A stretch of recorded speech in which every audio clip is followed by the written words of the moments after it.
Hello students, मैं हूं NK. Bhati और हम डिस्कस कर रहे हैं आज की इस वीडियो में इवोल्यूशन से रिलेटेड थ्योरीज़ के बारे में। थ्योरीज ऑफ इवोल्यूशन यानी कि वो कौन कौन सी थ्योरीज़ हैं जो इवोल्यूशन को एक्सप्लेन करती हैं। यहाँ पर 4 डिफरेंट थ्योरीज़ हैं जो इवोल्यूशन को एक्सप्लेन करती हैं कि किस टाइप से इवोल्यूशन हुआ होगा। सबसे पहले लैमार्किज्म या लैमार्क थ्योरी, दूसरी Darwinism Darwin theory, third mutation theory and fourth synthetic theory. तो यहाँ पर हम 4 थ्योरीज के बारे में डिस्कस करेंगे वन बाय वन। सबसे पहले हम डिस्कस करते हैं लैमार्किज्म या लैमार्क थ्योरी।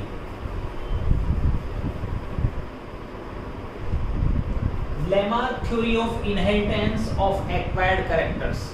तो सबसे पहले हम डिस्कस करेंगे लैमार्क थ्योरी को, जिसने ये बताया कि जो कैरेक्टर्स हम एक्वायर करते हैं, जो कैरेक्टर हम सीखते हैं इस जनरेशन में, वो नेक्स्ट जनरेशन में ट्रांसफर हो जाते हैं। क्या ऐसा है? ऐसा बिल्कुल नहीं है, लेकिन सबसे पहले हम इस थ्योरी को डिस्कस करेंगे। उसने किस प्रकार बताया कि कैरेक्टर्स एक जनरेशन से दूसरी जनरेशन में ट्रांसफर होते हैं। कौन से कैरेक्टर? जो कैरेक्टर हम सीखते हैं। इसीलिए इसकी थ्योरी को Lamarck theory of inheritance of acquired character कहा गया। So this theory proposed by Jean Baptiste de Lamarck, और इनकी सबसे फेमस बुक थी फिलोसॉफिक जूलॉजिक, जो 1809 में पब्लिश की। And according to Lamarck theory there are 4 main prepositions या पोस्टुलेट। सबसे पहले उन्होंने बताया इंटरनल वाइटल फोर्स, मीन्स प्रत्येक ऑर्गेनिज्म के अंदर या every part of organ increase due to the internal vital force. Organism के अंदर क्या होता है? एक इंटरनल वाइटल फोर्स होगा जो उस एक पर्टिकुलर ऑर्गन को या पर्टिकुलर सिस्टम को इंक्रीज करता है। तो सबसे पहले उसने बताया internal vital force. Every organism have capacity to increase their organ due to the internal vital force. Second, effect of environment and new needs. दूसरी जो उसका पोस्टुलेट था या दूसरा नियम था, उसमें उसने क्या बताया कि एनवायरनमेंट का इफेक्ट होता है। एनवायरनमेंट इफेक्ट करता है ऑर्गेनिज्म को, and due to the change in the environment, environment में अगर चेंज है तो उससे क्या होगा? ऑर्गेनिज्म की नई जरूरतें क्रिएट होंगी और न्यू स्ट्रक्चर क्रिएट होंगी।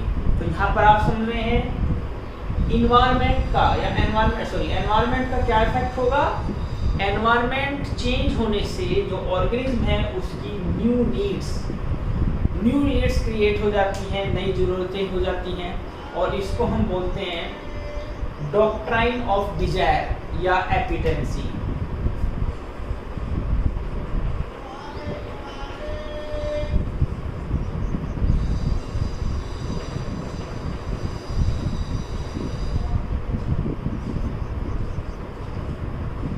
एपिडेंसी मीन्स जैसे एनवायरनमेंट चेंज होगा, किसी भी ऑर्गेनिज्म के स्ट्रक्चर में एक नया चेंज होगा। And next, use and disuse of organ. जो third main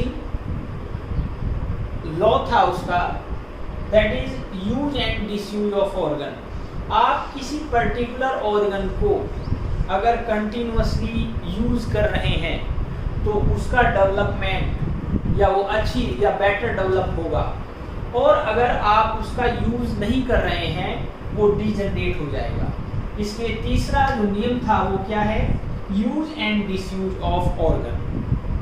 number 4, inheritance of acquired characters. जो लैमार्क ने 4th पोस्टुलेट दिया, उसके according due to internal vital force, due to environment change or due to the new need or due to use and disuse of organ। ये जो ऊपर तीनों चीजें बताई गई हैं, इनके द्वारा अगर कोई भी ऑर्गन चेंज होता है या डेवलप होता है तो उससे क्या होगा, वो क्या होगा, न्यू जनरेशन में ट्रांसफर कर दिया जाएगा, इनहेरिटेंस होगी उसकी, यानी कि वो अगली जनरेशन में वो फीचर्स या वो कैरेक्टर्स अगली जनरेशन में चला जाएगा। लैमार्क ने अपनी थ्योरी को एक्सप्लेन करने के लिए यहाँ पर कुछ एग्जाम्पल दिए, जिसमें सबसे मेन एग्जाम्पल क्या था, evolution of giraffe. According to Lamarck, ancestor of giraffe were like horse।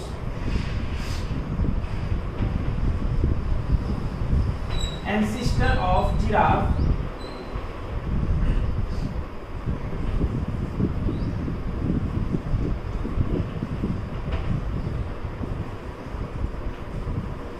Horse के जैसे थे। जो जिराफ के एंसिस्टर थे वो कैसे थे, हॉर्स लाइक, यानी कि उनके जो neck and four limbs were small, वो छोटे थे, छोटी गर्दन वाले और छोटे पैर वाले जिराफ थे। जैसे जैसे सरफेस वेजिटेशन कम हो गई, सरफेस वेजिटेशन खत्म हो गई, तो सरफेस वेजिटेशन खत्म होने के कारण उन्होंने अपने फोरलिम्स और गर्दन को स्ट्रेच करना शुरू किया। स्ट्रेच होने से ये फीचर्स नेक्स्ट जनरेशन में गया, फिर नेक्स्ट जनरेशन में गया, और इस तरीके से जो है लॉन्ग नेक एंड लॉन्ग फोरलिम वाले जिराफ प्रोड्यूस हो गए। दूसरा एग्जाम्पल उसने दिया फ्लाइटलेस बर्ड्स का। उसने यहाँ पर कहा कि ancestor of the flightless birds are capable of flying, वो उड़ने में सक्षम थे, but due to the environmental change, environment में चेंज हुआ और वहाँ पर उनको खाने के लिए प्लेंटी ऑफ फूड मिला और उन्होंने धीरे धीरे विंग्स को यूज करना बंद कर दिया, और आज जो वो हैं वो फ्लाइटलेस बर्ड्स हैं, जैसे ऑस्ट्रिच। ठीक है, तो यहाँ पर दो एग्जाम्पल दिए उसने, और इन एग्जाम्पल्स से बताया कि इवोल्यूशन कैसे हुआ है, जो एक्वायर्ड कैरेक्टर्स हैं वो नेक्स्ट जनरेशन में चले जाते हैं। लेकिन लैमार्क थ्योरी को क्रिटिसाइज किया गया। लैमार्क को सबसे पहले जो क्रिटिसाइज किया वो थे August Weismann. After the discovery of law of inheritance, law of inheritance के बाद और जो अगस्त वीजमान की जर्म थ्योरी है, उसके बाद लैमार्क थ्योरी को डिस्कार्ड कर दिया गया। सबसे पहला जो क्रिटिसिज्म किया वो कौन थे, अगस्त वीजमान। उनकी थ्योरी है theory of continuity of germ plasm, theory of continuity of germ plasm, यानी कि जो फीचर्स जर्म सेल को अफेक्ट करते हैं वो नेक्स्ट जनरेशन में पहुंचते हैं। जो सोमैटिक सेल्स हैं उनको अफेक्ट करते हैं, वो फीचर्स नेक्स्ट जनरेशन में नहीं जाते हैं। ये थ्योरी किसकी थी, अगस्त वीजमान की, जिसका नाम है theory of continuity of germ plasm. इसको प्रूव करने के लिए उन्होंने चूहों की जो है 22 जनरेशन